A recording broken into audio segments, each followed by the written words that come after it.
Hello there, guys. I have my camera off, and welcome back to my channel for our player ratings live stream and reaction live stream. Of course, following Lille 1, Chelsea 2, with the aggregate scoreline being 4-1 in Chelsea's favour, and booking our place in the last 8 of the Champions League, in the quarterfinals of the Champions League yet again. Remember last year, boys, when we were like hyping making the quarterfinals like massive? I mean, we will be very happy today, but because last year the quarterfinals was the first quarterfinals we had since 2014. So last year it had been 7 years since the last quarterfinals in the Champions League. Now, obviously, this year it's a little bit different because we won it last year. But still, we're back in the last day. Like, no matter what gets thrown at us, sure, we got a bit lucky with the draw for sure. But still, no matter what gets thrown at us, and they couldn't be throwing more at us than they have in the past 2 weeks, we just keep on winning. I mean, we weren't great today. We really weren't. But we were clinical.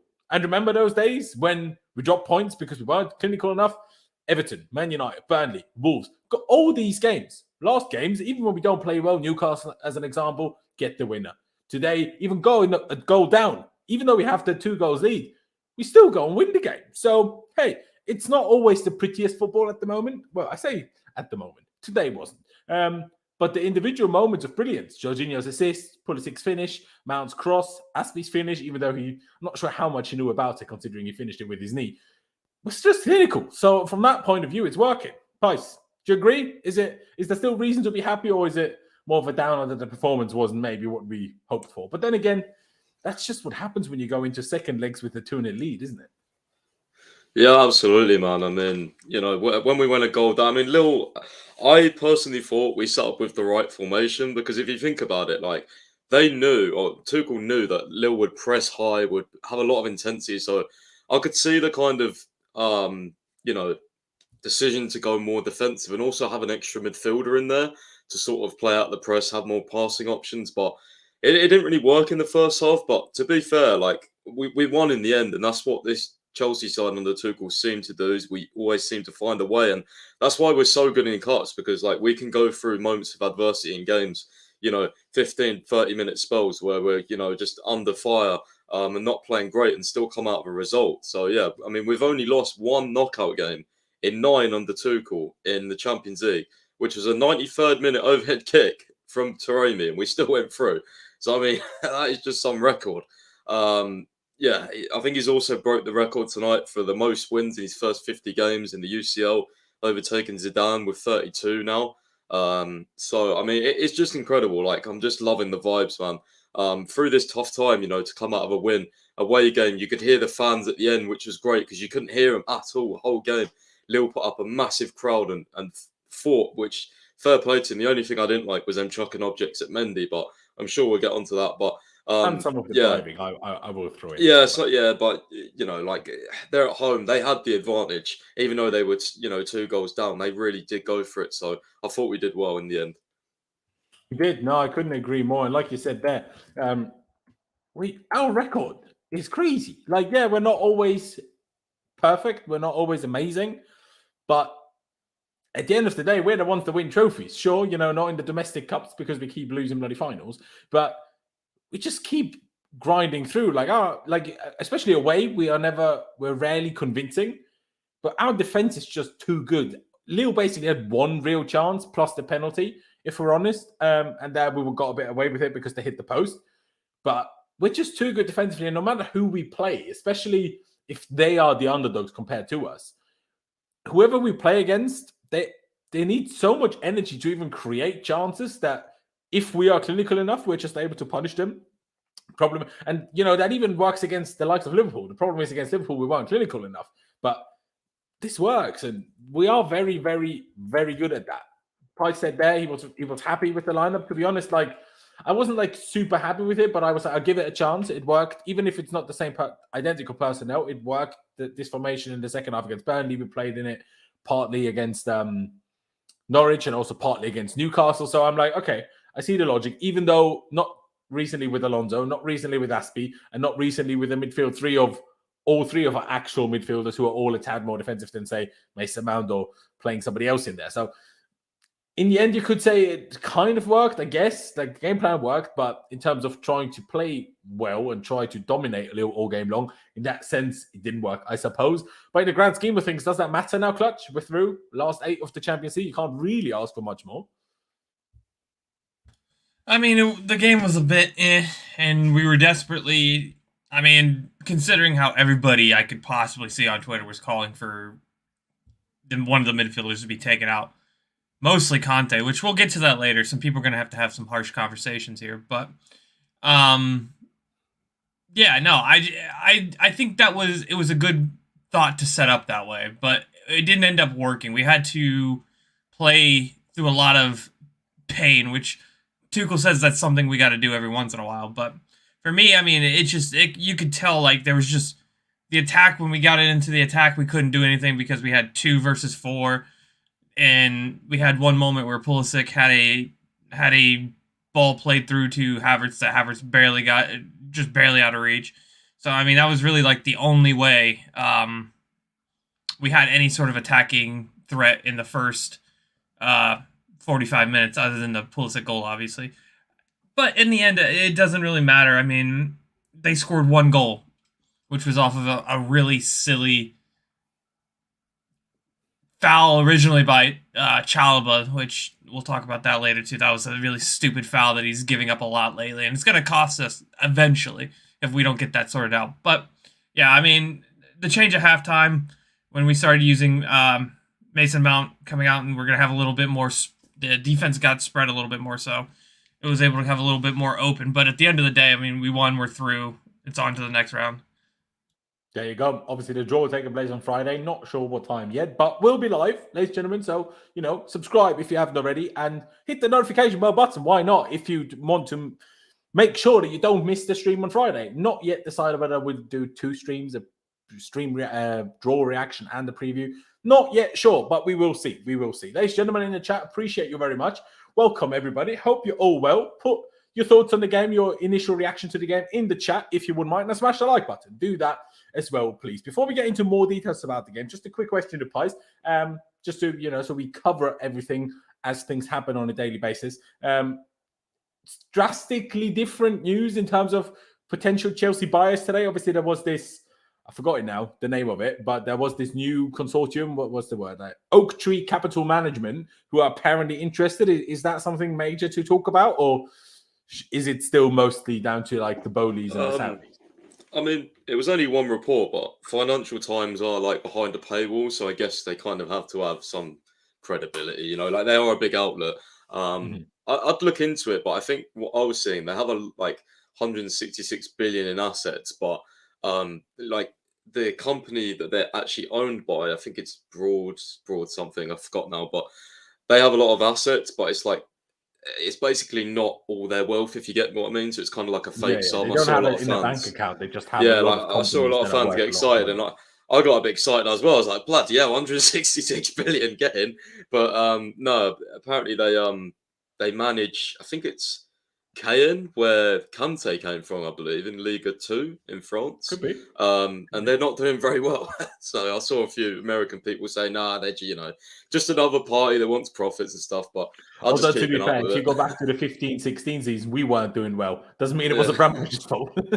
Yeah, I mean, I've seen that Vialli has joined forces with Nick Candy or something, but also I believe someone said that currently the Rain Group are not taking Candy seriously because he doesn't have enough funds or something. So, I mean, it's going to get tomorrow. I expect more news because, I mean, Thursday and Friday I expect to see the busiest days. I think if there's going to be any late bidders, they'll come in either tomorrow or Friday, really. Because obviously the report is always that deadline is Friday. Do we know a time on Friday? No, I did read midnight Friday to Saturday. I did read something earlier which said that Rain could basically, if there's like 3 or 2 or 3 like really close bidders that they like, basically if there's like multiple options that they feel will be really good, they could give them like an extra slot of a deadline to make like one final bid or something. So that could happen. But I expect by Friday we'll know. Like the leaks should start coming out like, Rain like this person. Because at the moment, no one bloody knows who they like, who's actually, like we can't see the full list of bidders or anything. We're just going off reports. But I mean, it's definitely been moving a lot more today. Tuesday was really quiet, but today it's been moving with a lot of people. And, like the whole fiasco, by the way, the Ricketts family, absolute wrong-uns. If you haven't seen that on Twitter, absolute wrong-uns.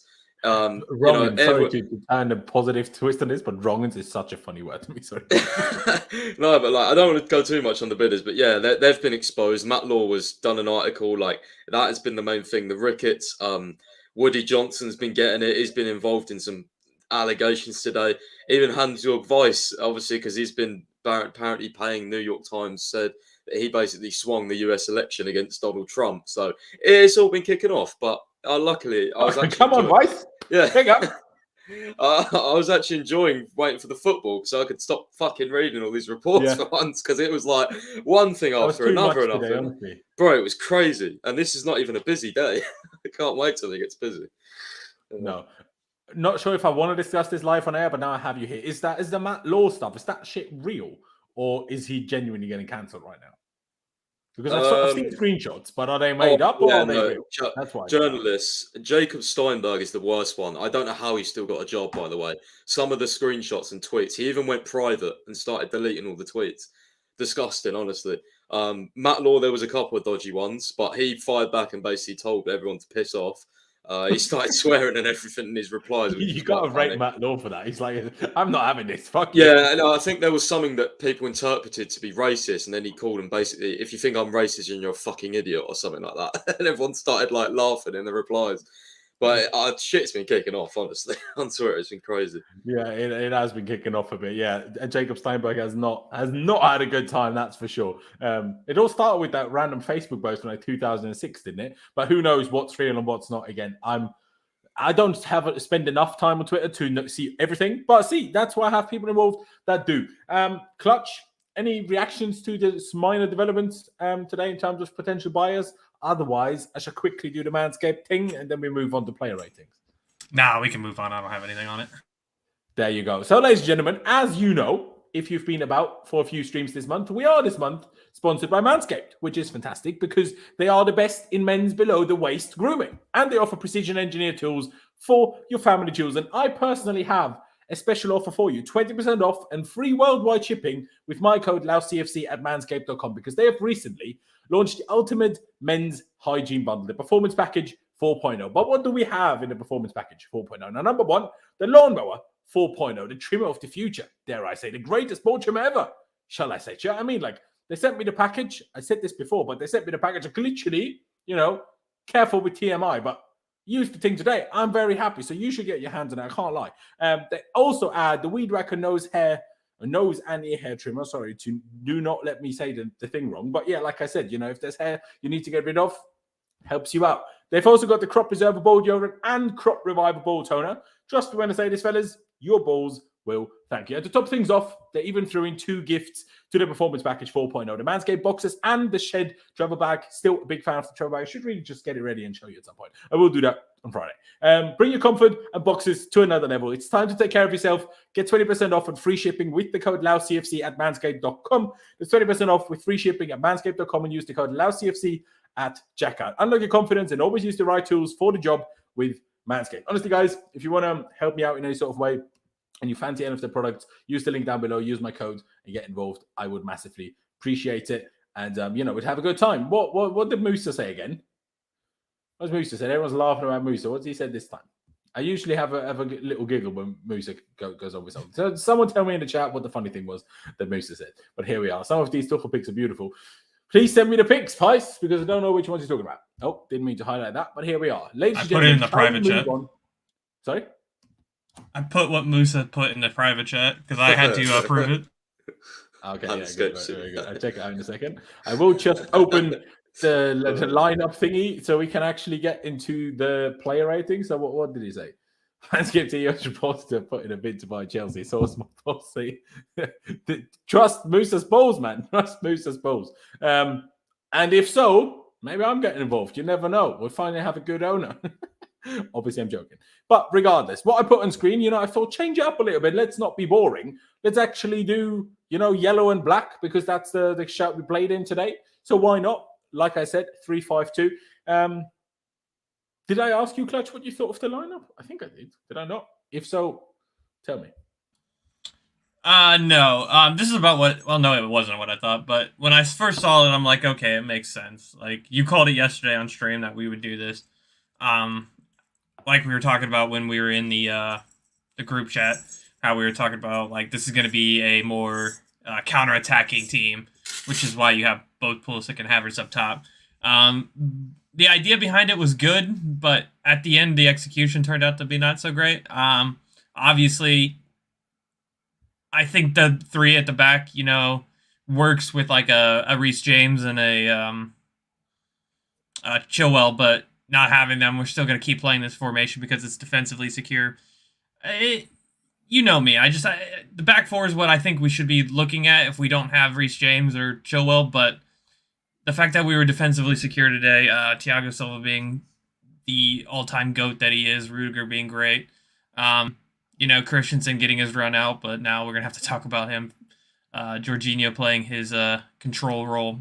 And then Kante again, man. Like, when we get to Kante, it's going to have to be some tough words for him, I think. I might have to agree, if I'm being perfectly honest. See, today, what our problems were, in my opinion, I'm not sure whether that would have changed at all, whether we had a 4 or not, if I'm honest, because we just couldn't get past the midfield to our attackers. But also sometimes I felt we didn't even try to. And also we don't have enough available wingers either.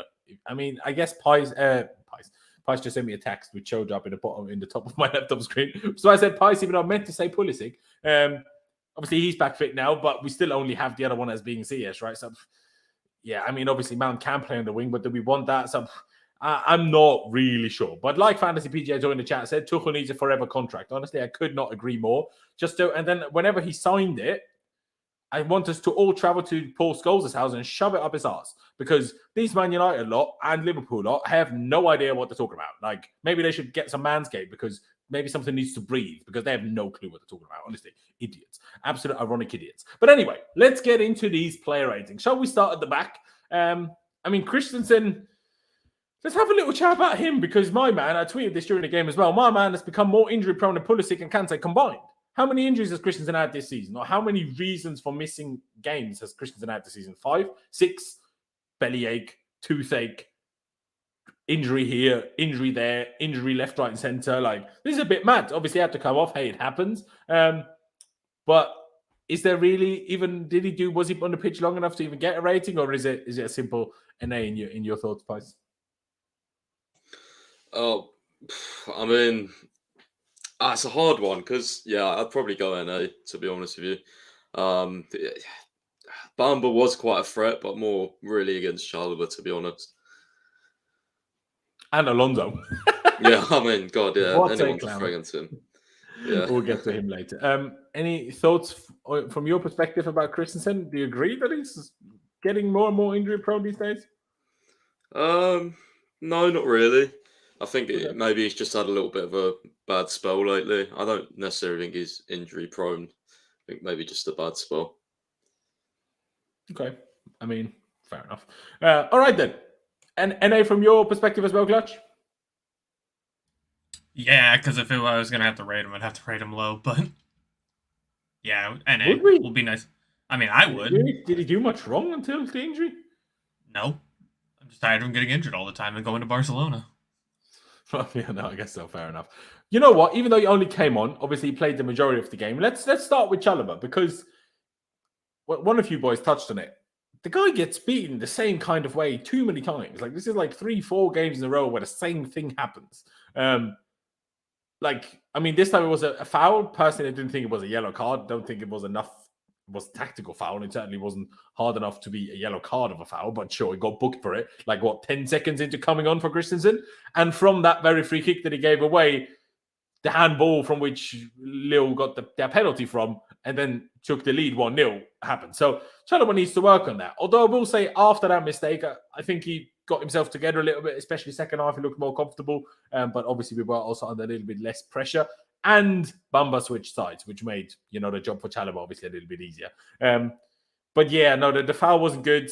I don't know. I don't think it was overall enough to say he's absolutely awful and dreadful. But maybe a 5.5. That's roughly what I'm thinking about Clutch. Would you go along with in that area as well, or do you think I'm being harsh, or maybe you think I'm even being too nice? No, I think 5 is good for him. I mean that that foul that he caused, even though it might have been a light yellow, I still think we've seen that exact thing happen for like 3 games in a row with this guy, and every time it's getting closer to being in the box. So it's gonna get a penalty soon. So Well, it was in the box last game, but the ref just didn't give it. yeah, that's true. That is true. But his foul is what led us to having to defend the set piece, which then prompted Jorginho to get a handball. But I would probably go with the 5. That's what I have written down here. So I mean, it's just I don't know what to do with him because he was so solid at the beginning of the season. I had so much trust in him, and now it's like I do kind of want AC to play, but also at the same time he's leaving, so no, I don't. Well, for me, until I hold the grudge with leaving, only when it's announced. Until then, Christensen has before broken verbal agreements, so you never know. The door is still open in that sense. I'm not going to be too harsh in that direction already, but fair dues. We've got 2-5 so far. Then, Pice, do you go along with that as well, or would you go with something different? I mean, I can't speak tonight. It's hard to argue against it. Yeah, I mean, to come on, I'm sorry. And then, I mean, to be fair, I don't know how much of a warm-up he had. I don't think he had a lot of time to prepare to come on. But the first thing you do is get absolutely spun and then not learn from your mistake against Newcastle and do the exact same thing, but this time actually get penalised for it and get a yellow card. It's just, like, I don't know what he was doing. Yeah, I thought he got a little bit better, as the game went on, but still, I just think at the moment he's a bit of a liability. And I think before, players didn't really want to attack him because, as I said, I constantly said this at the start, he just had, like, he used to win a lot of his 1v1 duels, but he's getting really rushed lately. And almost panics when he gets beat and then makes a foul. Like, if Thiago Silva or Rudiger get beat, like, they'll just, which very rarely happens, but, like, they'll stay calm and, like, try and defend. Even Azpilicueta, you know what I mean? Like, he get beat for pace sometimes and ends up, winning the ball or something. But Chalobah just seems to be rash. I mean, it's probably something to do with his age, to be fair. But, yeah, maybe a 5.5. I'd go 5.5. I don't think he was a whole rating down than less than average, but I think he definitely was a liability, I think, at times. The reason why, obviously, like I said earlier, I was also debating between exactly those two. The reason why I decided against it is because the one header they had, that was his man, or the position where he should have been, and he was nowhere to be seen. And that's why I'm also going that extra 0.5 lower, just because obviously we got away with it, but a guy shouldn't have that much space in the box for a free header when Chalobah is basically in that, like, that's his zone. So that shouldn't be happening. So he needs to fix that. Although Alonso was also there and he went like that, scared of the ball. I'm like, sorry, excuse yourself, go away. But anyway, let's move to Thiago Silva. Good performance. Yeah, there's not much to say. I loved his dive. I can't remember, was it late in the first half or some point in the second half, when he just realized that Lille players just fall over and he touch and the ref gives a free kick every time. So then Thiago just did the same thing straight after. I'm like, yeah, right, it can't lie. It even seemed like the ref was like, well, I just gave that. I've got to give this one as well now. He had obviously a great block after Jorginho gave the ball away in the first half. Even though I will say, again, Jorginho will be an interesting debate today because the penalty and this moment of giving the ball away, yeah, obviously he should do better. But if Thiago feeds him the ball with the guy already pressing, Thiago needs to make sure Jorginho is aware. And Jorginho would never turn the way he did if he was aware that the guy was behind him. Sure, scan your background, always. But while the ball's coming at you with pace, there's only so much scanning you can do. That's what a good press, surprise press does, right? So also that ball by Thiago Silva wasn't great. Hence why, but overall we worked great. So I'm going to give him I'll say 7.5, but maybe you will convince me to an 8. That could very well be the case. We'll change that to AC because this NA here is way too long. Anyway, with the 7.5, like I said, I just think our back three was way too slow in playing out, which is why I'm not going to go particularly high. And I also think he was slightly involved in that minor mistake, but he made up for it again. Maybe I will say 8. I'm not sure. Pies, help me out. 8 or 7.5, or would you go with something completely different? I mean, I was thinking of like a 7, but then I remember did he? I'm pretty sure he played that switch, which started the second goal, which was a fantastic shout, yeah, to be pass. If fair. that was true, He did, yeah, he did. yeah, if that was him. Then yeah, I give him a 7.5 for that. Then I was going to go 7, but that ball just completely started that attack. So yeah, I agree Yeah, with no, the he 7.5. sure did. Sorry, go on. Yeah, no, I agree with the 7.5. Fair. And then Clutch, do you agree as well, or would you like to see something different? It's difficult because I don't even know who I want my man of the match at this moment is. Because I mean, you have a couple people, I guess, but it's just that we were really slow, like you said, from passing out from the back. Yeah, I'm gonna go 7.5. Nothing against him; he was still solid as ever. Still the wonderful player that he is, but I wouldn't say he was just outstanding today. There you go, exactly. Honestly, for me, excuse me, I think I might just put Rudiger on the same, to be honest, because had that one small mistake less, but the kind of goal involvement also less. So that puts me the same because I think defensively they were equally as good as each other, if I'm honest. I feel like it would be a bit harsh on Rudiger to rate him lower because at the end of the day, what won us this whole tie, but especially the game today, was the defense. Obviously, the clinicalness up top, but essentially still the defense because we were under pressure and we dealt with it. So from that perspective, that's why I'll say Rudiger the same. But I understand if you might want to go a tad lower. Clutch. When you go first on this one, is that too high for you, or do you see my logic in that it's not really fair to put him any lower, really? Yeah, no, I think they were on the same level, especially defensively. Maybe because I think I was going to rate him a 7, but I think with Alonso, we'll give him the Alonso tax and we'll push him up to a 7.5. See, there you go. Always find a reason. Pice, do you agree, or do you think it should be a bit less potentially than the 7.5? It's a weird one because I think he did well carrying out the ball as usual, and I think overall he had a pretty solid game. But to be honest with you, like I know they attacked Alonso's side, but they didn't. I can't remember too many times where they got near Rudiger, so I wouldn't really argue against it. To be fair, just trying to remember any moments that I might be missing. I can't. He had a good shot, which nearly went in. To be fair, I thought that was going in, that volley. Somehow I was like, no. Oh yeah, true. Yeah, he caught that very well. I tell you, one day this guy's going to score the craziest goal. It's coming. It's brewing one day. I don't know when, but I just hope if we get to another Wembley final, I just hope it's the one in Wembley. Yeah, to lose another Wembley final. Yeah. There you go. Shall we move on to the two wingbacks? Let's do the more negative one first. Alonso. Now, I said the last couple of streams, obviously missed a couple of games with the Rona. I guess we give him that minor benefit of the doubt today. But the guy looked like Bambi on ice. And in this case, it's not even like a metaphor. He genuinely looked like Bambi on ice when Bamba made him just dance. Like, it's honestly, you know, when you see these Hollywood films where they take a gun and shoot at their feet so they make him dance. That's what Alonso was like. Like, he was hopping about, had no idea what to do with anything. Like, he was, for the first 80 minutes, he was not involved in attack ever, other than taking free kicks and corners, and every single one of them was dreadful.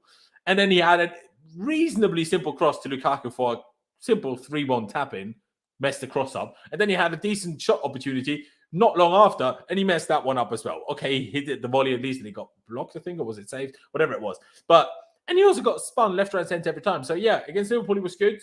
But today, weren't Liverpool. He was absolutely dreadful. He's getting a 1 from me. The only reason he's not getting a 0 is because, well, I don't want to be that harsh, essentially. That's why I'm saying 1. But he couldn't really have done much worse than he did, I don't think, honestly. Pice, would you agree, or am I off on one here? I mean, can't really argue against it again. I mean, the amount of times he got beaten. The one that actually was annoyed me the most is actually when we was winning 2-1, right? And I can't remember who it was down the right-hand side, but the guy was he tapped it and it came off his foot, and it was so easy to beat him. I couldn't believe he got past him, and I was like, what on earth is this guy doing? Yeah, 1, 2, 3, who cares? One of those terrible ratings. I mean, he was shocking. He didn't offer anything going forward. His free kick hit the wall. You know, we haven't had a free kick from Alonso in quite some time. I think free kick goal from anyone in ages, to be fair. Yeah, since the start of the season, I think he banged one in. But yeah, Yeah, I had a feeling he would play due to experience, and I Well, mean, also the fact that Saul didn't travel, whatever the yeah, reason it kind of behind had that to. is. And I he guess gives the us only other that. option was starred wing back, but Alonso Tuchel never seems to be a big fan of that, really. So, do you Yeah, know by any chance, Pice, why Saul didn't travel? Because we didn't hear anything in terms nah, of illness or I didn't ask injury. anyone or any. I didn't see anything. Fair dues, fair dues. All right, I mean, you didn't really want to decide, so I just chuck you in with my one here and see if Clutch agrees or if he wants the guy. If he wants the guy, maybe I'll let Pice have another think what he wants to go for.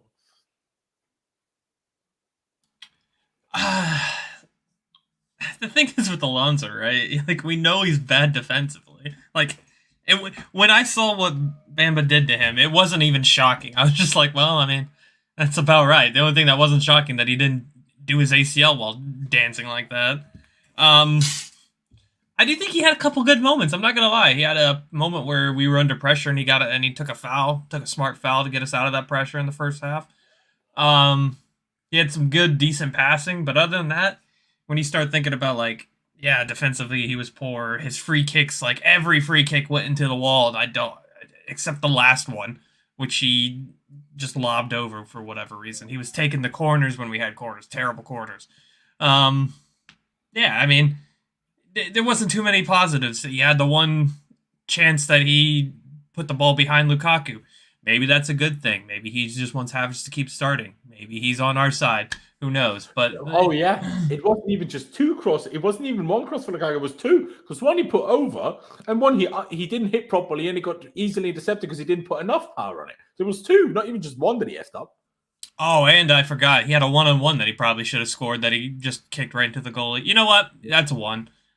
That's a one. Fair dues. Pies is still sticking with your one, yeah? Yeah, 100%. Why not? He was awful. I can't give anything higher. I don't think. No, I mean, yeah, maybe it is. Maybe people will say, in comparison to the others, maybe it is a bit harsh. But hey, he was just shit, man. He fell over and became a meme. If that doesn't warrant a low rating, I don't know what does. Azpi, I mean, the man won us the game and defended well, but he obviously has the usual kind of. Again, I don't even think it's attacking problems, because he will try to get himself into positions to play across. He will get himself into positions to get his goal. He always does. I think my bigger problem with it is never the direct attacking output. I've explained this before. My problem with him is when it's the central third of the pitch and he receives the ball, he just is too slow at turning and seeing runs up front. And he's not mobile enough to like move it and like take it past the player and give himself more space to find a runner. So he always just passes it backwards, and that's what I think slows our entire game down so drastically when we have Alonso and Azpi compared to other wingbacks. I think even Saul is better at that than Alonso is, and it gives us a little something. But that's the only really thing I can criticize from Azpi, honestly. Like, in general, worked his socks off, defended well, like I said, got a goal.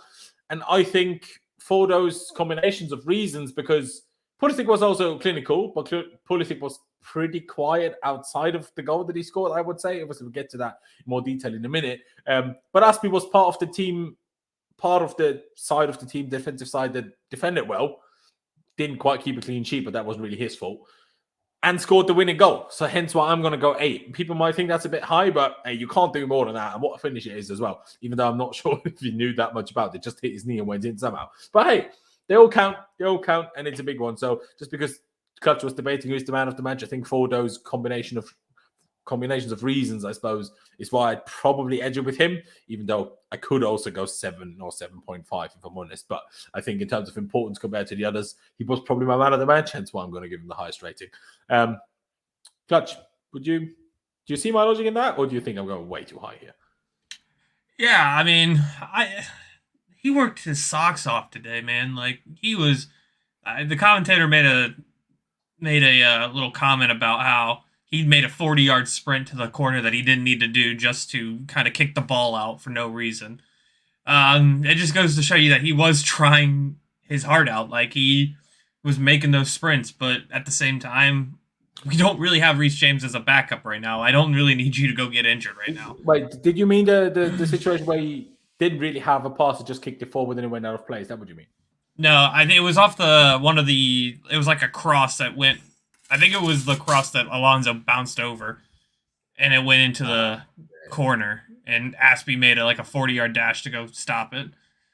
But yeah, no, because Pulisic just won official man of the match from whatever. No, I'm gonna go with Azpi. I think he won it.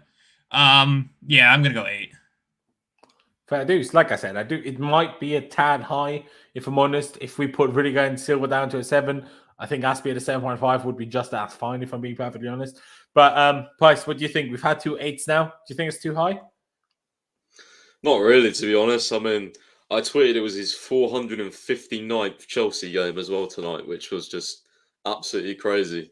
Crazy numbers, and he's played everywhere, man. He's so consistent, even, at his age now when he's losing a bit of his legs. And really, this position doesn't suit him because, as a wing back, you got bomb up and down. But like Clutch said, I noticed that as well. The commentator said it, like a 40-yard sprint. It was just crazy to the corner, and he was everywhere, man. Up, down, defended brilliantly as well. The times he had to. There was a time where he shepherded the ball out of play. It was just superb, and there was a time as well where he cut out a dangerous cross, which if he got the guy got the volley to, could have been difficult. So, yeah, I mean, obviously he got the goal as well. So, I mean, with all of that combined, I probably would say he was man of the match, to be fair, and an 8, maybe potentially higher, but I'll stick with 8 for now. Fair enough. I think you've explained it well, if I'm honest. Yeah, seems like Pulisic did officially win the man of the match. Not sure how that was decided, but I guess the UEFA love giving these awards to attackers. But hey, here we are. We'll get to that a little bit later. Let's move to the midfielders. Before that, ladies and gentlemen, please do subscribe if you haven't already, and smash the like button. Jorginho obviously gave the penalty away. People will call it stupid. I call it unlucky. The funny thing is, he had his arm tucked in to make sure it's not handball for the initial shot or the initial effort. That initial effort then hit the Lille player, like in the chest, kind of. Or was it his head? I think it was the chest. And then bounced towards Georgie just as he had raised his arm, and then he takes it down again. I'm not sure, does he take it down to block the ball? I doubt it, because the ball isn't even flying towards goal. So it definitely wasn't intentional. Did he already plan to take his arm down before, and it just, brain synapses until you get your arm down? These things in slow motion looks like it's had ages of time. But in real time, the ball hits the guy's chest, who's half a yard away from him. It comes at him, and he takes his arm down and hits the ball. Obviously, it's a penalty, but I wouldn't even call it a real mistake, if I'm being perfectly honest. I mean, I saw Pice's tweet about it. I'm not sure if he sticks by that opinion, but I personally not. I wouldn't. It's just not a mistake to me. To me, it's just unlucky, and it could have happened to anyone. It doesn't I don't know. It's not even much I want to criticize, if I'm honest. But what I will criticize is the 2 or 3 occasions, especially when it was higher up the pitch, we just gave the ball away way too easily. Again, I touched on the moment where he lost the ball after receiving it from Thiago Silva. I think in that situation, let him off a little bit more, because don't play that pass if the guy's pressing at him without telling him. And he clearly didn't know, otherwise he wouldn't have turned the way he did. But there was 2 or 3 other occasions which just gave the ball away so sillily, so cheaply. But that assist for Pulisic was hard, man. Like, Jorginho is making me almost look silly in a way, because remember how many years were we saying when Jorginho had 1 assist, 0 assists in the season? And we were like, yeah, but because it's not his job to play assists. And then we see in the last 2 games, and he plays 2 absolute wonder assists back to back. And I'm like, well, so you can do it. So maybe I was wrong to defend you for the last 2 years when you didn't do it. So please do it more. But that was another beautiful, beautiful assist. But in combination with the struggles that he had in some moments, I don't think he was overall poor, but there was just individual moments where he just gave the ball away way too cheaply. So that would, for me, take it down to a 5 from the average 6, and the assist takes it back up to a 6. So I'm going to end up on a 6. That's how I'm going to explain it to myself and explain it to you guys. Pies, that's somewhat reasonable to you? Would you go for the 6 as well in combination of 4, or would you go for something different? Yeah, I mean, I do think he had a stinker in the first half. Like, apart from the assist, man, he was losing the ball so much for me. Especially under pressure. I don't know, I've noticed that a bit recently. He used to keep the ball so well under pressure, but a few times he was losing it today. Yeah, 6. Might push to a 6.5, but I wouldn't argue against it, a 6, to be fair. I don't think he was great all round, but the assist was good. At first, I thought he overhit it, but he didn't. It was actually perfect, and Pulisic's finish is obviously even better. So, yeah, it's a difficult one. I I see what Clutch says, and maybe the chat quite undecided. Because I don't think he played well, but it's just how much you put on the assist. And obviously give away the penalty. The chat seemed to, if anything, go a little bit lower than ourselves. If you know. Yeah, I mean, the penalty, looking back on it, it's not harsh, but like he shouldn't. It's annoying because it's so close, but it's one of those. It's his hand action, the way he brought his arm down onto the ball, which is made it a penalty. So, I will give a 6. I'll give a 6. Fair dues. I mean, what can I see here? Accurate long balls, 1 out of 1. Brilliant. Tackles 1, just 1 out of 4, which isn't fantastic to be fair, but he had 4 recoveries, 1 interception. Ground duels, he won 7 out of 10, which is very good. Air duels, it says he won none, but it doesn't say how many he was in. So there you are. I think a 6 is fair, but apparently some people in the chat do slightly disagree. Clutch, do you disagree with myself and Pice? I don't necessarily disagree. I'm going to go 6.5. I do think he was poor in the first half, and I think that assist keeps him on the field for 45 more minutes, to be honest. Because I think if he doesn't get that assist, Kovacic stays on, Jorginho comes off. Even though I thought it was Kante who needed to come off. But it is what it is. I'd go for a 6.5. I don't think he was terrible. I think if we see more of that progressive passing from Jorginho, we would actually get a lot more fluidity to our offense that we desperately need. Because especially in this formation, if we're going to play with the 3 midfielders, we need somebody who's going to progress the ball forward with passes like that. Kante isn't going to do it. Kovacic can do it, but he's having to dribble around everybody getting clattered. And Jorginho is the player we know can do that. So the fact that we've seen that today and it was a perfectly weighted ball, I just want to give him a little bit extra. I'd say 6.5. Fair dues. It's a weird one because both assists, the one assist obviously for Kai and the great assist again today, came from when situations where he was a little bit higher up the pitch than he usually tends to be. So you know how we usually debate, Kante's the one that pushes and Kova's the one that pushes. Maybe to get more of these types of passes, we just need to play him a little bit higher. For me, it's like when I see a comment like this, because they do happen. But I tell you something, Mohammed. The passes like the one for Kai against Newcastle and the one for Pulisic today, they only happen if you also play passes that sometimes don't come off. Because no one, not even a Fabregas, I mean, I know people like to remember Fabregas as if he never misplaced a pass, but he did. But he just kept trying them. Jorginho doesn't try them as often, but no matter who you are, if you're the greatest passer in the world, that's Fabregas, Messi, Ziyech, do you know what I mean? Some of the best. No one pulls off every ball. The more risk it is, the bigger the chance it gets intercepted. Also, sometimes defenders are just read the game well and interceptable. Doesn't mean it was a bad ball. But hey, here we are. We've had 2 6s and 1 6.5. I think Pi so far is stuck to the 6 and hasn't told me any different. Let's move to Kante, I guess, because Kova obviously is slightly more offensive. I didn't think Kante was great. I didn't think it was absolutely awful, but the amount of fouls he committed today is just an absolute stinker. Let me actually highlight it. How many was it? He committed 7 fouls. 7 fouls. Jesus, that's not good. I was thinking he committed probably even more than that. Look at how many ground duels he won. That's going to be even better stat for you. Go on.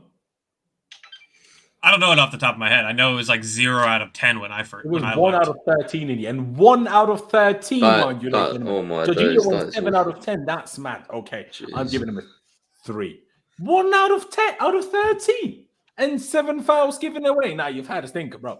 Like I don't care what anyone says, and the chat will obviously hate me for it again. I'm like, how can you do this? It's gone. Yeah, all right, grow up. Stinker, absolute stinker, and Pice, I will get that up. But Clutch. Obviously, we've read the stats there. Do you think 3 is a little bit too harsh, or would you go along with it as well? No, that is what he deserves. I'm sorry. We can't keep treating him like a kid. I love Kante to death, but we treat him like the smiling Frenchman can't do anything wrong. He was so poor today. He had no positives. Why Kovacic came off and not him is the craziest thing to me. He was so bad. We needed Kovacic. We didn't need Kante. We needed Kovacic to dribble through the lines and then get it to a Mount or a Pulisic up front. We didn't need Kante. Kante just fouled everybody all day. And then, even that, he couldn't even win one of his ground duels today. It was real bad. A 3 is fine for him.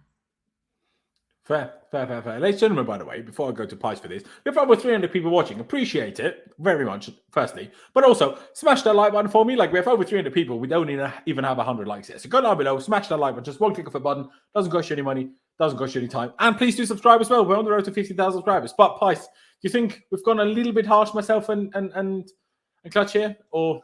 No, I said he was awful as well, especially because he got man of the match in the first leg. Like, and Kante usually drops masterclass in Champions League, even if he doesn't in the Premier League. So to pull this off today, I mean, yeah, I disagree with the sub as well. So yeah, 3 is more than valid. As you said, the stats speak for themselves, and we all had eyes. He didn't play well. No, exactly. I mean, I haven't even looked at his pass accuracy, if I'm honest. Let me check that for a second. Because it can't have been fantastic either, could it? Well, it was 83, but it's not amazing either. Like, that's not very good for a midfielder as well. No, exactly. What was Georgie's? 93, What was Covers? 85, to be fair. So it was only a tad better than Kante, I will say. Pies did send me a video of Thomas Tuchel like celebrating after his media interviews. I would love to show it. Not because I can't show it, but it will be too small for anyone to even notice Tuchel, I think. So that's why I'm not going to. But sorry, Pies. But just like even on my phone, you can barely see what he's doing. So because the screen will be quite small, I don't think people will properly. I'm in my feels, man. This guy's my days. I love that video so much. Like I'm not sitting. I'll watch it with sound later. But I'm sure it's good. Let's get to Kovacic then. Obviously, he was the one hooked at halftime for Mason Mount. Not quite sure why, because I thought he was by far our best midfielder in the first half. Was he amazing? No, but he was good. Hence why I'm going to give him a 7. I thought it was good. Don't understand why it was taken off. Hope he wasn't injured, but don't think so. I haven't heard anything yet. So, yeah, weird. Didn't start last game. Started today, hooked at halftime. Don't understand. But hey, here we are. We won the game, so I'm not going to complain too much. But yeah, I'll say 7. Pies, 7 okay for you or something different? Yeah, I mean, to be fair, I mean, he only played that half, so... Yeah, 7 was decent. I thought he was good on the ball as well. That dribble, somehow he didn't actually end up being fouled. Past those 2 players was ridiculous. Yeah. As well in the first half. Don't know how he did that. But yeah, I mean, 7's pretty fair. There's not really much else to say. Like, he just had a decent game, to be fair. The half he did play. I firmly disagree with that. How did we get dominated? There was part in the game where we got dominated, but certainly not through the midfield, I would say. But anyway, Clutch, would you agree? 7 for Kovo, or is that a tad high potentially? No. Do I want to go a little higher, or do I want to stay at 7?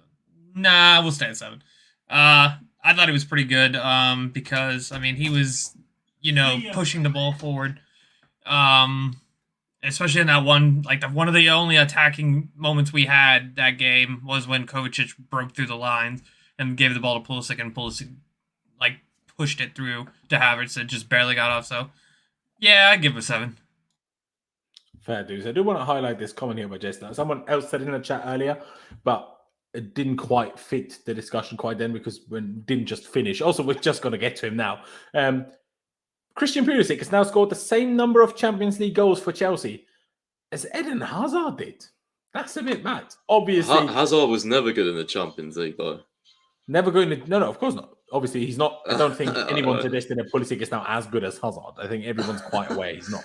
But it's more like just crazy anyway. Obviously, a couple of things to take mindfully into account. Few Champions League, Europa League seasons in there. One season where we didn't have any European football at all. Although, to be fair, he was part of the reason for that. So, by having a really poor 15-16 season. But yeah, mad. And fair play to Pulisic. There's a lot of things that Pulisic needs to improve on, but the guy will have a goal involvement. Like that's his thing. If you give him a start and you don't play him wing back, he will most likely get you a goal involvement of sorts. And today's finish was fantastic. And we're on to him now. Obviously, we spoke about the assist by Jorginho, but the finish was class. He didn't even overdo it with power. But that placement, like he literally could not have been any more perfect because the angle was tight by the end. And to squeeze it in between the goalie's leg and the inside of the far post, very, very well done. Outside of that, not really seen much, if I'm honest. So for that reason, I will give him a 7. Great goal. But otherwise, I think he could have done a little bit more. And that's how I'm going to explain it. Clutch. Would you go along with that potentially? Mate, I could do 7.5 because he scored. I was going to do 7.5. I think. If I'm honest. Yeah. It's tough. There was a time. He had that one pass, like I said, to Havertz. Then he got a foul at the top of the box. And then he just had a couple combined. Yeah. Because I can't really justify going any higher with him. I do think that goal was exceptional. I thought that was one of the best goals we've seen him score. But if you go and look at his stats, he had like 28 times. So, yeah, 7. I'm going to go 7. Fair enough. And no, Lukey, we wouldn't give Mount an 8 for that at all, but sure. Pice, 7 for you, potentially a tad higher. What do you think? I was going to go 7.5 because I think, honestly, I was going to get really worried at half-time, and that goal was of huge significance to us. I was not very happy at half-time, but then it's crazy how quickly your mood can change because he scored that, and I was just relaxed. I was like, oh, I hadn't forgotten what happened in the first half, but I was like, oh, I'm a bit more relieved now. And the goal was not like any tap-in. Like, that was a great finish to find the corner. So I will give him a 7.5. I do agree he could have done a little bit more throughout the game, but overall, I think it was more of a it was just a less attacking performance overall, really, wasn't it? So, there's that. There wasn't much supply to the front line all game, to be honest with you. So I'll give him a 7.5 because of the goal, mainly. Fair dues. But Jojo, don't be a clown. Don't be a clown. He had the least touches of anyone, so he quite literally could do a little bit more. Like, stop being silly now. Just because you're fanboys, like, you lot need to be objective. That's why everyone ridicules Pulisic fanboys, because you do things like this. Like, we all, but I really like Pulisic. I really rate Pulisic, but some Pulisic stands are just like, stop waffling. Some of you are as bad as Johnny, and Johnny's unbearable. Anyway, Kai Havertz. Obviously wasn't, sorry? I'm just laughing at that, Johnny. There you go. Obviously, was an unbelievable form. Goal contributions left, right, centre for Kai recently. Wasn't to be today, especially until Botman, the centre-back from Lille, was subbed off. Botman was kind of winning the duel between the two, if I'm honest, even though the referee had some dodgy calls between those two, I thought sometimes. But hey, average game, put himself about. I know Jester clearly doesn't like them, but put himself about, made sure he dropped back, to receive a ball. Really early in the game, he had some lovely, lovely touches. Unfortunately, kind of phased out a little bit. But yeah, I would just give him an average score. I would just say 6. Maybe you could say 5.5 because he didn't do much, but I don't think either him or Pulisic received enough balls to say, oh, you were bad today. So hence why I'm going to give him an average rating. Certainly got stuck in there. And, some people would think, the wonder talent, the generational talent you buy for 72 million, it's like so elegant as he is, would be like the last guy to be able to get stuck in against whoever the centre-back is. Look at Dan Burn. Dan Burn certainly ended that game worse off than Kai Havertz did, with a wound on the side of his head. And no, it wasn't a red card. And Havertz going to winner. So, big up to Kai for that. But yeah, an average 6. Nothing special he did today, really. But he tried, I guess. And he didn't do anything super bad, I would say. Pice, do you go along with that? I mean, it's funny because I've just read a comment which saying every score you're putting up, me and Clutcher agree with you, which it's just the way it goes sometimes. I think you're explaining things well. So, and I think I agree with you with the 6, because if you go 6.5, then I would have to pick out a moment in the game where he did something like really, stand out just to put him up a 0.5, but I can't remember anything off the top of my head. So yeah, I mean, I do agree he had a pretty average game, but again, like I do put that down a little bit to obviously the supply to the forward line and how we set up, really. So, 6 is for me. I can't go any higher or lower. It wouldn't really make sense. Fair. I mean, as he says there, if Lukaku do what Havertz did, then we'd be criticizing him. Now, 2 things I will say to that. Number 1, Lukaku doesn't. Number 2, if Lukaku came off a spell where in 5 games he had 5 goals and 2 assists, then no one would be criticizing Lukaku either. But Lukaku doesn't even know how to spell goal and assist these days.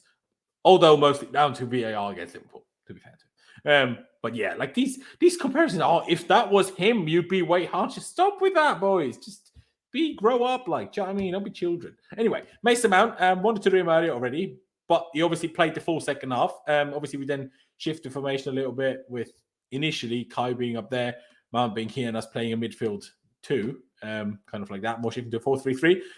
Was a bit better, still not amazing though, but Mount got himself a lovely assist for what's his face, Azpi. Otherwise, decent. Yeah. Well, now, okay, sorry, boys.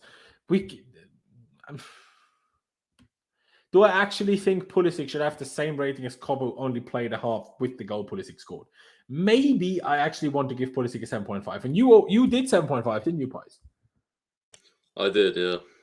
I will raise mine to 7.5 as well, because I do think he should be at least a tad higher than Kovacic. But yeah, Mason Mount, for the assist, I give him a 7, I'd say. Reasonable performance, you know. Is anyone going to say he was bad again? Probably, but I didn't think he was today. Was involved. Did okay when he had the ball at his feet. Sure, could have done better, but the assist was great. So that's what I'm going to say, 7. I did actually want to let one of you guys go first, so people can't say we're just picking the same thing. I do apologize. Wait, Clutch, did I skip you for Havertz? You might have. I might have. I do very much so apologize. So let's go back to Kai before we get to Mason Mount. The thing is, I was just going to let it go because I'm just going to say like a 6 because, I mean, everybody's reasoning is so valid. Like, I know people, it's so hard rating these guys on a performance like this where you could just tell it was never meant to be an offensive battle. Like, I was watching that first half, and I looked at Twitter one time, and like people were like losing their minds, like, "Oh, we have not scored 3 yet." It's like, do you see the way we set up? We were never going to score 3 like that. Never. Like, it was never going to happen. It might have happened if you put Mount there, because Mount can shift into like that position where we have 3 attackers very easily, because that's one of the things he does. But we had Kovacic, who's going to be the only one progressing at any sort of high level. Kante, who's not very good offensively, and then Jorginho. So, I mean, it's so hard to rate everybody the way people want it to, right? So, when we start rating people, it's like we have to be objective. Like, obviously, Pulisic's my favorite. Do I want to give him a 9? Of course I want to.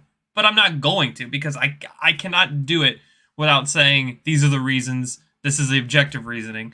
So, I mean, again, I'm going to agree with you on Mount. Mount was a 7. He had a great assist. He had that great open play assist. I thought we pressed a lot better when he came on there. He was dictating pressing, so that's why I thought we were overall better in the second half with Mount. So 7.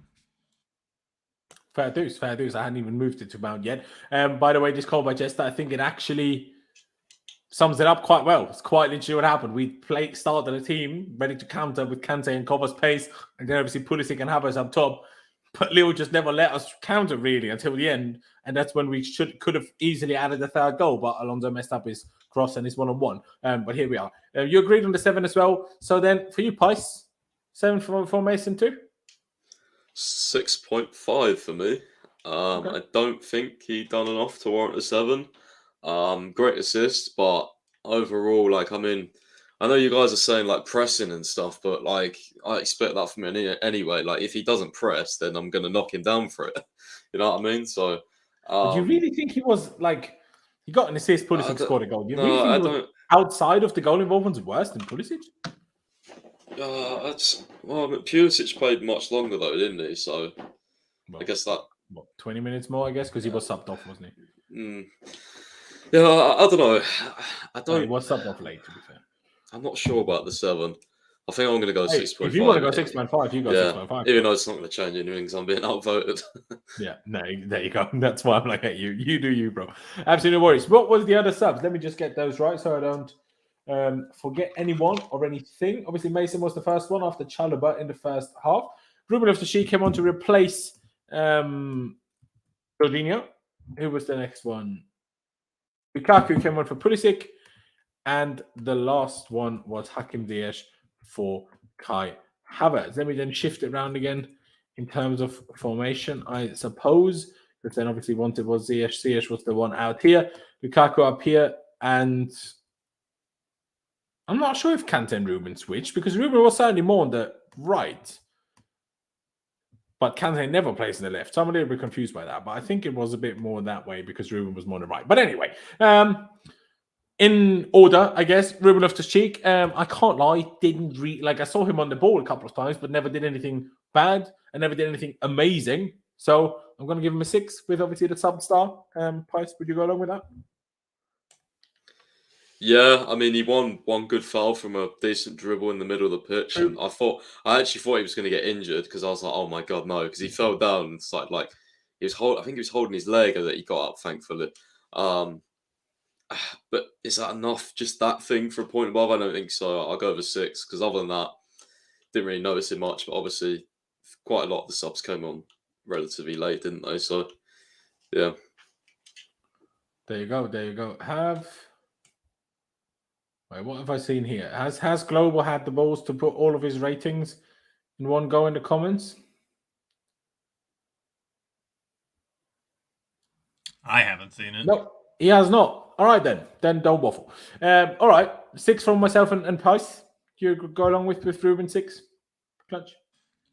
Again, we gotta say the same. I mean, I can't point to a moment where it was better or worse. Like, I don't remember any bad moments from him, but I don't remember any good moments from him, or like exceptional moments where he caused like something threatening to happen. I thought he just controlled very well.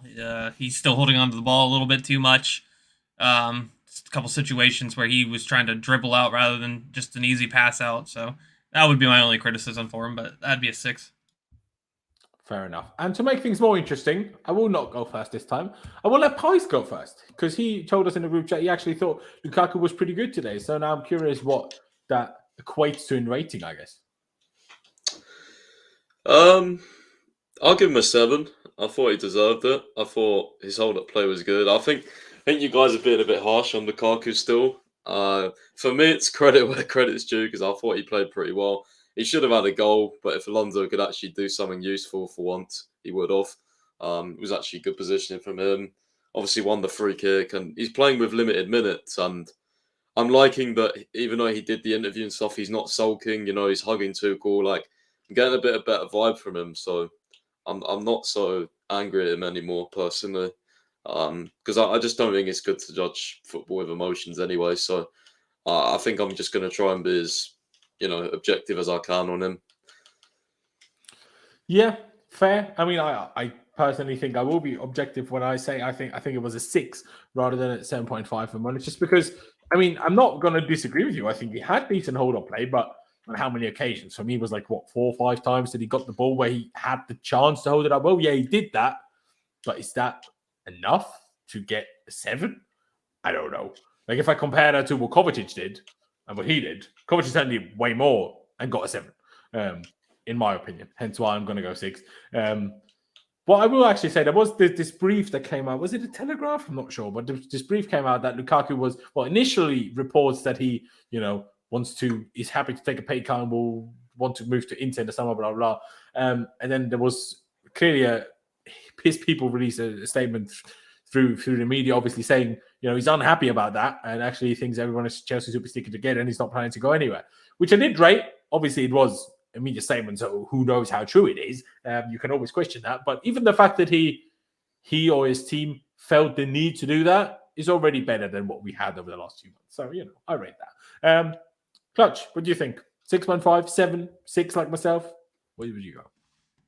I'm going to go in the middle. I think 6.5. I thought he had some decent moments. He had that change up with Havertz that could have resulted in a goal if it was a tiny bit better of a pass. That was a really nice link up. I like that.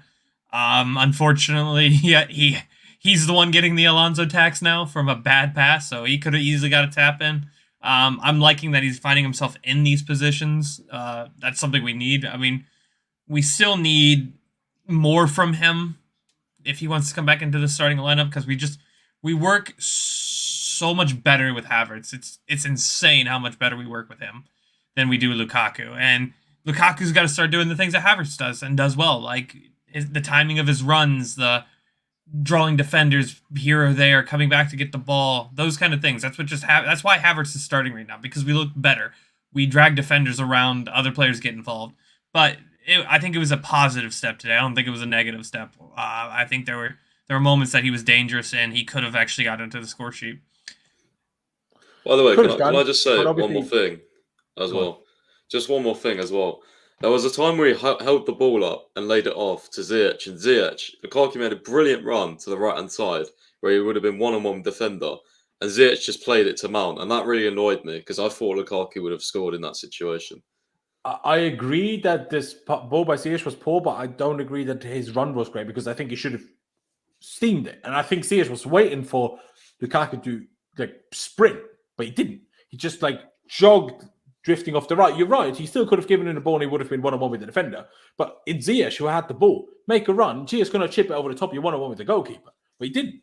So maybe I interpret that situation as not doing well. You interpret it as doing well, which is where our ratings split apart. Because you send a private chat here, surely if Ruben was a 6, Lukaku must be at least a 6.5. I see what you're saying, but I'm not going to give someone credit for had the ball come to him, he would have scored. I don't know that. He's missed sitters before. He was still involved in more moments than Ruben was, though. Winning the free kick. That's not necessarily true. Kovacic close to scoring as a central midfielder. I'm not having that. There's midfielders that, like Kovacic, is involved more than our fucking attackers most of the time. So, yeah, but not in terms of getting close to scoring when they both have 15 minutes on the pitch. Obviously, then the attacker is more likely to be in that situation. Well, I don't know, man. A lot of our goals come from midfielders this season, to be fair. Well, mostly wingbacks, to be fair. But yeah. Hey, like I said, I'm not telling you change your rating. I'm just saying I'm not going to go away from my 6. Do I miss one? Yeah, Hakim Ziyech. Not really much.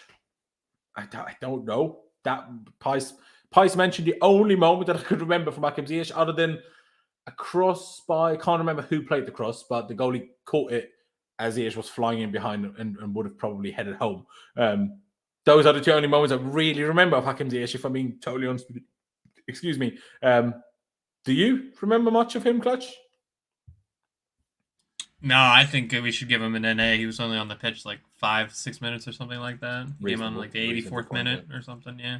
I think we should just give him an NA. I do think it was a little harsh not to give him a run out, but that's just in this formation we know that's not really what Tuchel likes for Ziyech. So who knows? If we start going back to the back 3, Ziyech might be left out, and it's kind of unfortunate because I know that, like Pulisic, I know he has something to offer in his position. Just unfortunately, I don't know if we'll be able to get him that, but I do think he's a tremendous player, to be honest. Yeah, we'll see. I'm not even sure because obviously he did just come back from an injury, and as we've learned with Hakim Ziyech, obviously every injury is different, but history tells us in his time at Chelsea, he's always taken a bit of time after injury to find his top form again. So maybe it's, give it a couple more weeks and then he'll be more fresh. Obviously, unlike a lot of the players, he will have the international break off. He did actually get called up to the national team without him knowing about it. And then he put out another quite heartfelt post where I'm not, I love my country. I kind of want to play for the national team, but the disrespect that I've been shown, I'm not having it. So he's not going. So he will stay at Cobham, obviously, during international break. Obviously, get a few days off as well, I'm sure. But maybe after that, he'll be more to full fitness and maybe then he'll get more starts. Again, we'll see. We'll see, I guess. Price, NA for you, fair, considering you came on in, what was it, 83rd or so minute? Yeah, we give... Did we give... Yeah, we give Christensen an NA. And he played more minutes, so we have to, I think, yeah. To be fair, I think Christensen had more minutes than... Christian also had more minutes than Lukaku and Ruben. So, I guess maybe we shouldn't give him an NA, really. But, if I don't give him an NA, I just give him a 6, if I'm honest. I don't think he did anything wrong, but I don't think he did anything great, so it doesn't really matter. No. So, let's do Mendy before we do Tuchel and the ratings and the performance rating. Obviously, didn't save the penalty. Had the right corner for once, so that's something, but I can't expect any goalkeeper to save that pen because that was an unbelievable penalty from Burak Yilmaz. And otherwise, did he have a save to make? I was a big fan of his very over-exaggerated jump when they hit the post. No, not when they hit the post. When they put a header just wide, and he would fly. He was already basically stood by the post and then jumped. It would look very funny.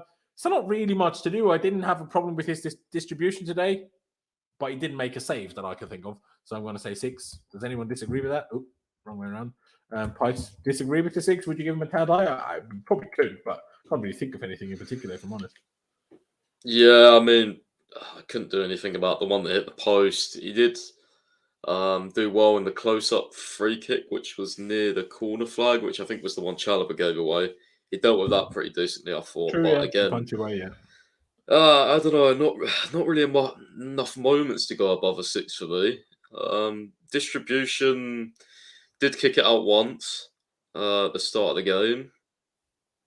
Don't really remember much else, so yeah, I mean 6 is fair. I'm trying to give him a 6.5, but I can't.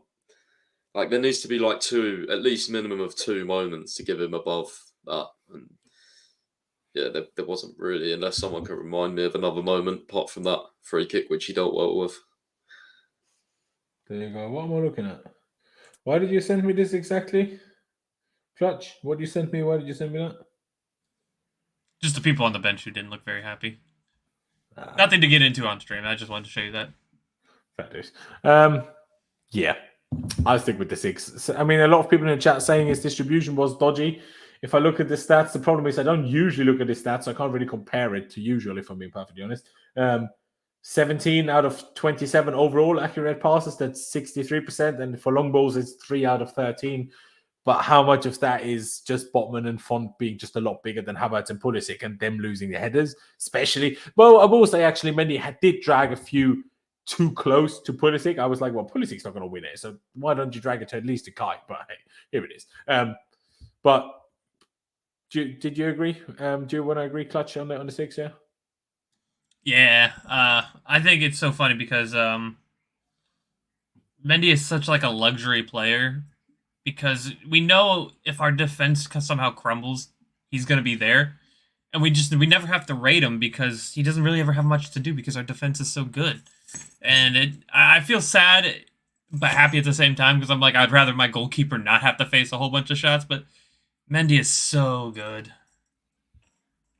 He is. He is very, very good. And it's lovely to have a goalkeeper where you're like, even if a shot does face the goal, I'm not worried at all. And like when we were watching the Newcastle game, I had a mate round like who's a United fan, funnily enough, after yesterday. I like it.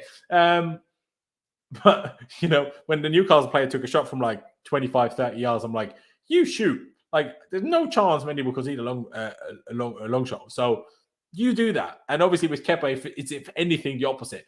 But with Kepa, on the other hand, feel more comfortable when he has the ball on his feet, and I'm more convinced that he's going to find a teammate with a pass. But hey, here we are. Thomas Tuchel then.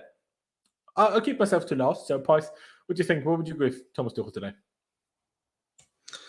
Well, I definitely can't give him a 10 because I think the first half, I mean, even he admitted not whether it's true or not, because Tuchel does always take the blame. Like, that's one of the things I love about him as well, is like, he said it was his fault for the first half tactics. And to be honest with you, like, I don't necessarily think we set up wrong. I just think the main thing was taking Kovacic off. Like, I didn't really agree with that because in the first half, he was one of the ones that was actually escaping the press and helping us keep the ball. So, it's a hard one.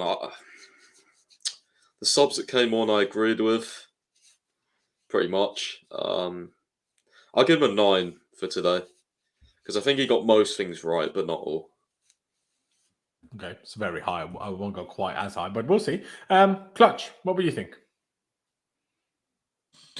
I would probably say 8.5. I do think there were a lot of things. I do think Kovacic shouldn't have come off. I thought Kante should have came off. The lineup I thought was fine. Like I said, I think any lineup we start with, I'll understand. But as long as we make changes, and the one thing I said last game is that we didn't make enough changes at halftime. And we made changes at halftime because we knew something wasn't working. I really like that. When something's not working, we change it. I know Tuchel is a fantastic manager, very smart guy. Decided that we needed another attacker up front, so we brought Mount on. I do think that was a very good decision.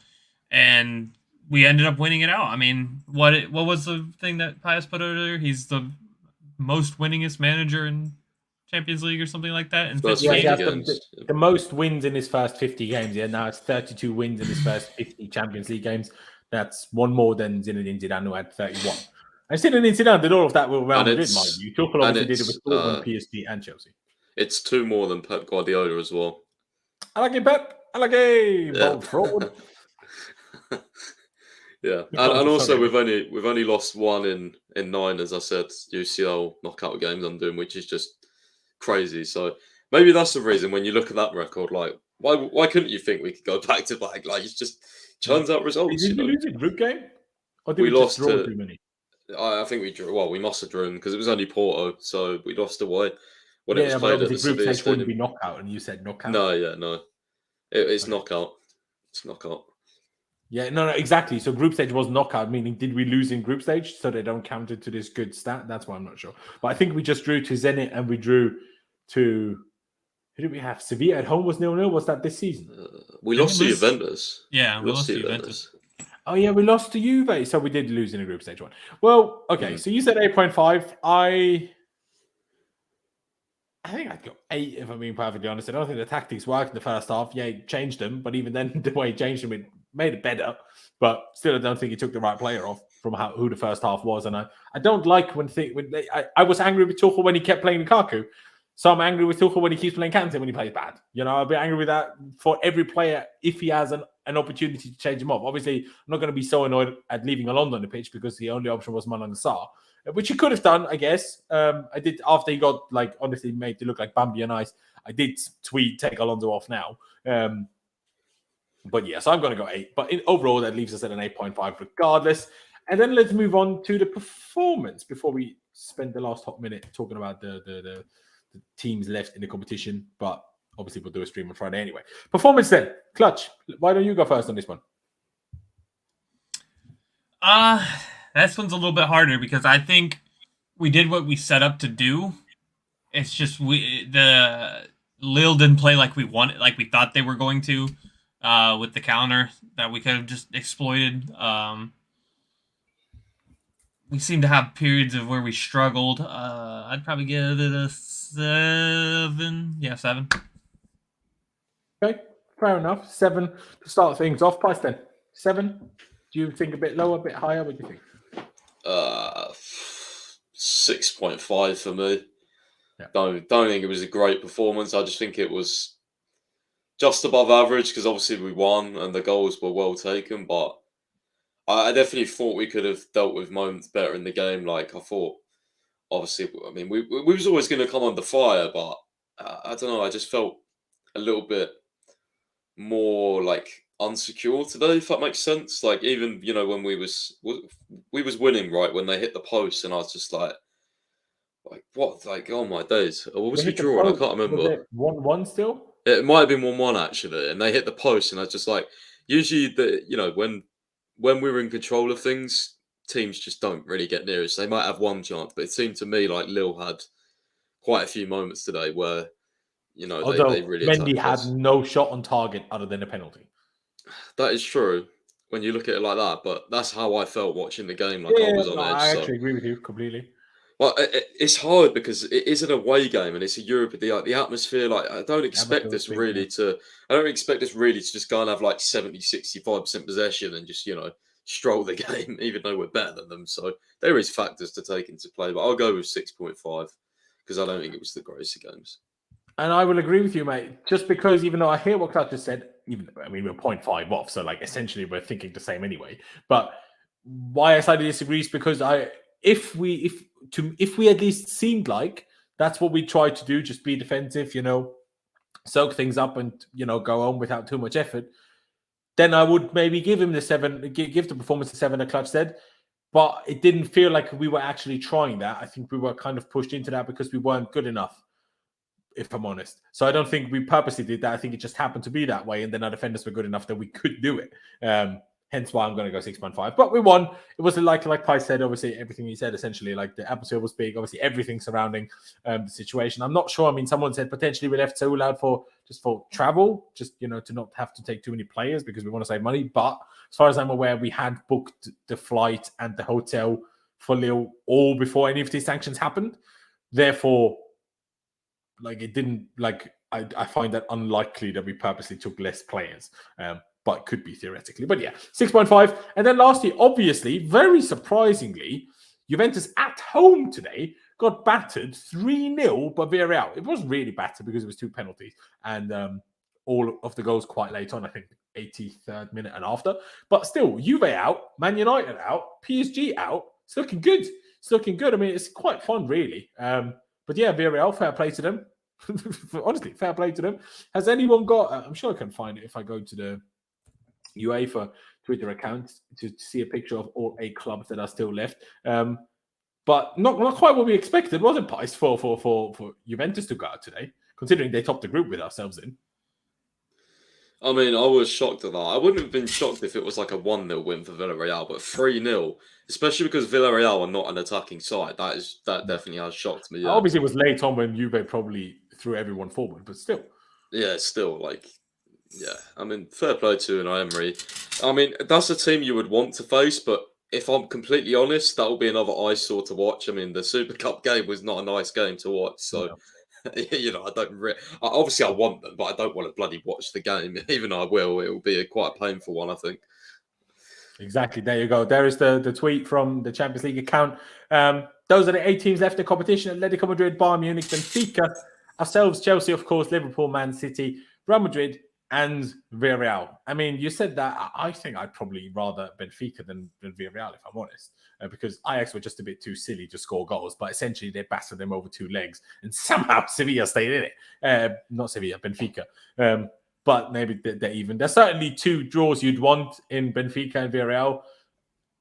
Atletico, which you take. Real Madrid, which I'd personally take, even though they're in good form. But I say that Bayern are not in great form either. Like, I mean, they obviously battered Salzburg, and once they get Goretzka back, who I think is back in training now, they will take another step forward. And once Davies is back, but I'm not sure if Davies comes back because he's out with a heart problem, is he not? But yeah, so you definitely wouldn't want Liverpool and City, especially with us apparently not being able to beat Liverpool and only drawing against them. And now there's no away goal rule. We can't win by just drawing. So, you know, I'd rather not. So yeah, that's really my thoughts on that clutch. Obviously, Benfica and the Villarreal, the big ones, but big shock that Juve went out? No, not really. I mean... Really? Okay.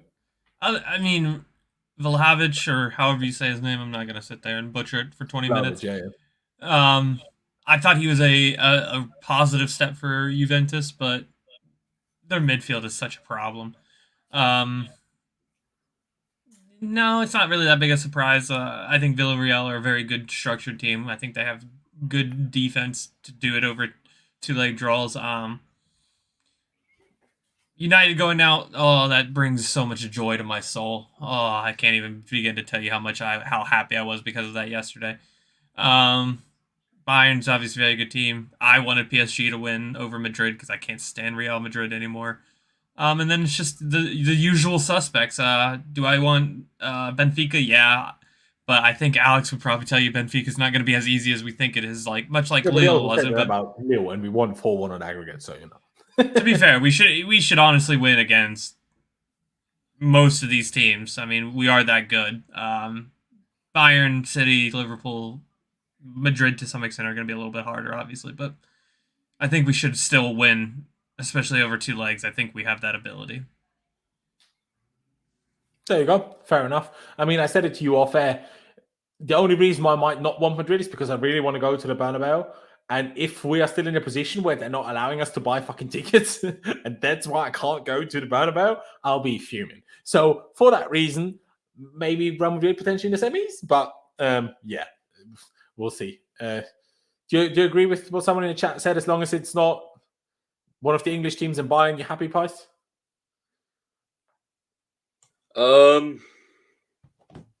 This is a difficult one for me because it's really weird when it comes to Champions League draws. Like, I'm looking at those teams and I'm already shitting myself. Not because I believe, you know what I mean. Like, if we get Bayern or something, or Real Madrid, I'm just going, we're going to lose. But then it gets to the game and I start thinking more logically, and I start getting up for it. And you know, when I see what Tuchel said earlier, like he's saying about, you know, we want. He did the same phrase, by the way. Remember when he said we want to be the team that nobody wants to play against? He said it again after tonight. So I'm like, everyone's like, right, back to back, because he said that. You know, he's saying like we want to be the underdog thing again. So, you know, I mean, I'm all for it.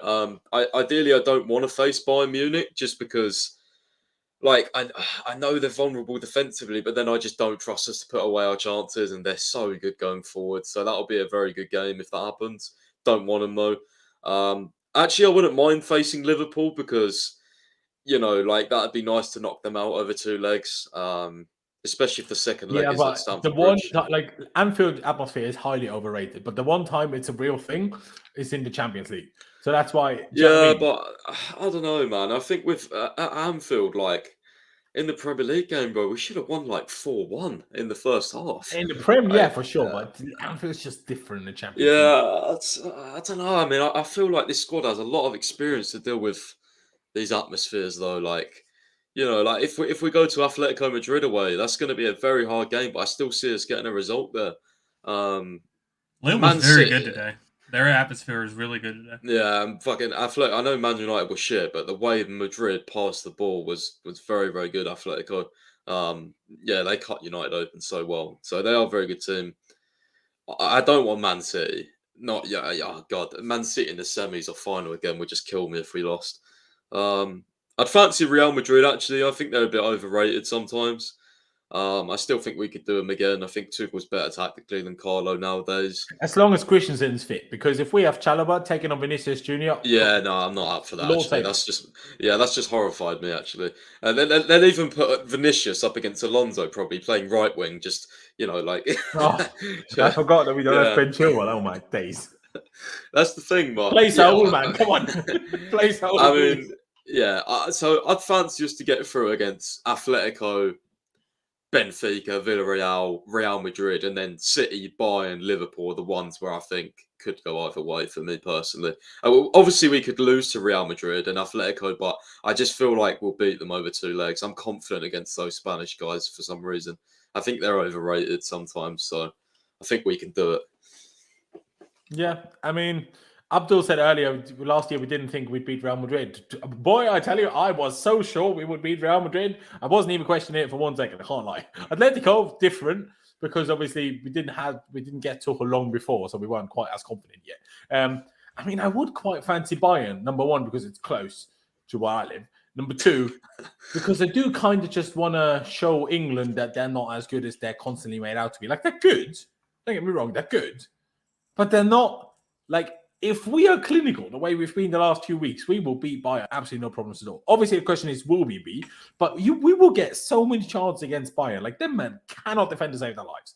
Like, they've been awful defensively for 2 seasons straight. 2 different managers. They just cannot defend. Obviously, they've Neuer bailing them out sometimes. But again, if you're in front of the goalkeeper, you can take your shot so well that even the best goalkeeper in the world, which Neuer isn't because it's Mendy, but one of the best anyway, then you score. So I'd back ourselves against anyone. Obviously, City would be very difficult. Liverpool with Anfield would be very difficult, but all the other ones I'd be okay if I'm honest. But obviously, ideally, Benfica or Villarreal. Benfica is just a not as good Porto, and we had those in the quarterfinals last year. So Laurenz, can we do something? Imagine Dubois' thread if we get Benfica, man. Can we do something, Laurenz, before we go? Please. Yes. Can we do a draw prediction? What we think is going to happen? All right. Very good. Oh no. 1 by 1. You do the ties 1 by 1. All right. Just for Dubois' thread, I'm gonna but I feel like I'm gonna jinx it. Think about it, like what you actually think. Like think about you know what I mean. I know it's random. I know, random. But like no, you'll see mine. Like I'm getting at least 2 of these right. I've just got a feeling. Yeah, no, I get that, but what I want to say, I feel like I don't want to jinx it. Yeah. You know what? I don't believe in jinx. So Chelsea Benfica, just for Dubois' thread, it will make sense to be like Chelsea in 2021 were drawn against the Portuguese team in the round of 6 in the quarterfinals, and you know what I mean? Like it will just get better. So that's why I'm going to say Chelsea Benfica. I'm going to say for the band, I'm going to say Liverpool City. I'm going to say Bayern, Villarreal, Atletico against Real Madrid. I think Madrid derby. That's what I'm going to say. Okay, I'm just writing these down as well. Let's have Pies go last because he seems the most figured out.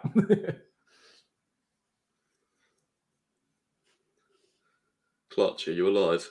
I'm sorry, what? I was reading something. What? What's happening? Give us your predictions, essentially. Like who I think is going to play each other? Yes. I think we will get Atletico. I think Liverpool will get Bayern. Real will get Benfica. And I think City will get Villarreal. True. City do usually get reasonably simple draws. But it didn't last year, to be fair. And they had a really easy round of 16 draw. I don't know. Pice, what do you think? All right. So, on that logic, I'm going City, Benfica. I just think that's nailed on. Liverpool, Nearly two Madrid. Portuguese teams back to back. They had just had Sporting. Trust me out. I think they're going to get lucky. Liverpool are going to get Atletico. Keep this, everyone. Go on. Yeah, Liverpool Atletico is 100% happening. For some reason, I've just got a feeling. I'm pretty sure they've played each other like quite recently. Obviously, they got knocked out, didn't they, before by them at Anfield? Like, I don't know. I can just see that happening. Then who have we got? 2 years ago, sorry. Yeah, I think last year we kicked them out, obviously. Who's that leave us with? So we got City, Benfica, Liverpool, Atletico. Who are we going to get? I'm going to go Villarreal. I think we'll get Villarreal. And then who's that leave us with? Bayern City, I think. I said City, Benfica. So is it Bayern? It's Bayern Madrid. Bayern Real. Bayern yeah, Madrid. I think that'll be the big tie of the quarterfinals.